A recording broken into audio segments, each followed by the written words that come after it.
বাক স্বাধীনতা নাকি দ্বিমুখী রাজনীতি, জামায়াত বনাম বাস্তবতা। একটা কমেন্ট, একটা পোস্ট, তার জন্য কেউ জেলে। আবার একই দেশে কেউ একের পর এক ভুয়া তথ্য ছড়িয়েও অল্প সময়েই মুক্তি। তাহলে একটা প্রশ্ন সোজা, এই দেশে আসলে কি চলছে? কে সত্যিকারের মজলুম আর কে শুধু নিজেকে মজলুম বানাচ্ছে? আজকে কোনো মতামত না, শুধু কিছু বাস্তব ঘটনা দেখাবো। শেষ পর্যন্ত দেখেন, তারপর সিদ্ধান্তটা আপনি নিজেই নিন। চলুন শুরু করি। সমকাল ৮ জুলাই ২০২৫। নাটোরে খোরশেদ আলম নামে এক যুবক ফেসবুকে একটি মন্তব্য করেছিল হাসনাত আবদুল্লাহকে নিয়ে। সেই মন্তব্যকে উস্কানিমূলক বলা হয়। এরপর তাকে গ্রেফতার করা হয়, মামলা হয়, আদালতে পাঠানো হয়, শেষ পর্যন্ত কারাগার। একটা কমেন্ট, সরাসরি জেল। ইত্তেফাক ২০ ডিসেম্বর ২০২৫। ব্রাহ্মণবাড়িয়ায় কসবায় ইয়াসিন ভুইয়া। একটি পোস্ট, আলহামদুলিল্লাহ লিখে, সঙ্গে কটূক্তি। এলাকায় ক্ষোভ ছড়িয়ে পড়ে, তাকে ধরে পুলিশের হাতে তুলে দেওয়া হয়, মামলা হয়, আদালত এবং কারাগার। একটা শব্দ, জেল। যুগান্তর ১৯ নভেম্বর ২০২৪।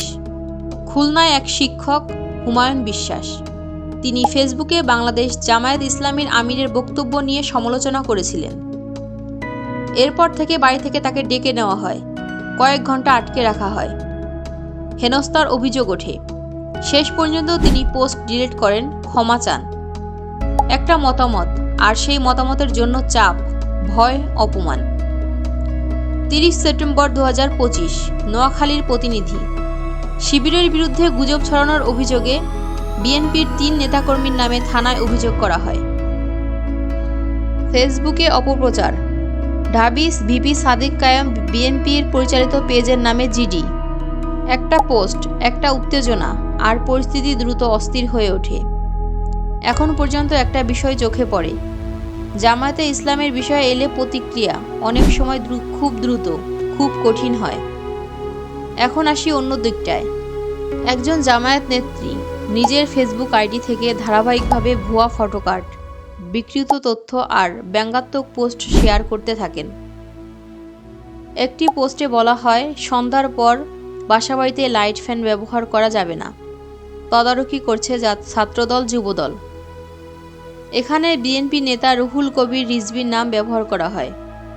আর এক পোস্টে প্রধানমন্ত্রীকে নিয়ে এমনভাবে লেখা হয় যেখানে ব্যক্তিগত সম্পর্কেও বিকৃত করে উপস্থাপনা করা হয়।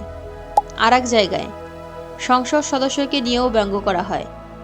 মন্ত্রী, প্রধানমন্ত্রী, স্পিকার প্রায় কেউই এই ব্যঙ্গ থেকে বাদ থাকেন না। এই পোস্টগুলো একদিকে নয়, ধারাবাহিকভাবে ছড়ানো হয়েছে। এখন প্রশ্ন, এগুলো কি মত প্রকাশ নাকি বিভ্রান্তিকর তথ্য ছড়িয়ে দেওয়ার চেষ্টা? এরপর কি হয়?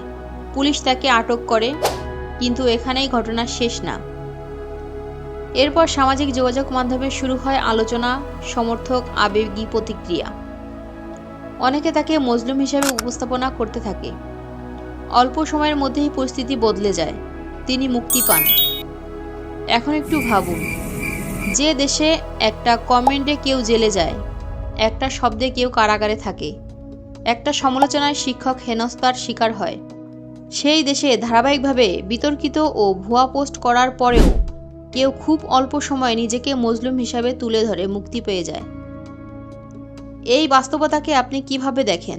আরও একটা বড় প্রশ্ন, জামায়াতে ইসলামের অনেক সময় এমনভাবে উপস্থাপনা করা হয় তারা সবসময় নির্যাতিত, সবসময় মজলুম।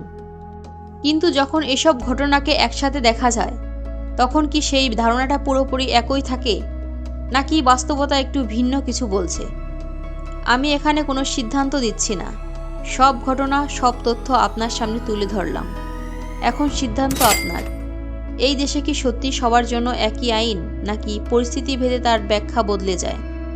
আপনি কি ভাবছেন সেটা কমেন্টে জানান।